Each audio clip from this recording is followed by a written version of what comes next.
Hi guys, welcome to my channel Sai Krupa. ఈరోజు మేము family అంతా కలిసి యాదగిరిగుట్ట వెళ్తున్నామండి. మధ్యలోనే స్వర్ణగిరి టెంపుల్ కనపడింది, చాలా బాగుంది. అక్కడికి వెళ్ళాలనేసి అనుకున్నాం ఫస్ట్ అయితే, కానీ మళ్ళీ వీకెండ్ కావడంతో చాలా రష్ ఉంటుంది. ముందైతే యాదగిరిగుట్ట వెళ్దామనేసి అక్కడికి వెళ్ళిపోయామండి.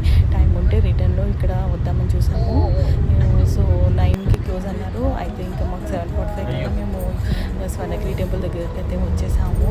మనము అక్కడ అయితే అసలు చాలా క్రౌడ్ ఉంది, చెప్పలేనంత క్రౌడ్ ఉంది. ఏది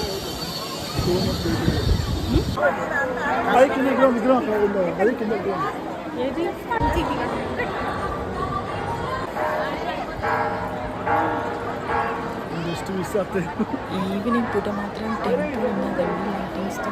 టెంపుల్కి వెళ్తే మాత్రం ఎవరైనా సరే ఈవినింగ్ పూట వెళ్ళండి, అసలు ఎంతో బాగుంది. లోపల అయితే ఇంకా చాలా బాగుంది. ఈ వీడియో కనుక మీకు నచ్చినట్టయితే లైక్, షేర్ అండ్ సబ్స్క్రైబ్.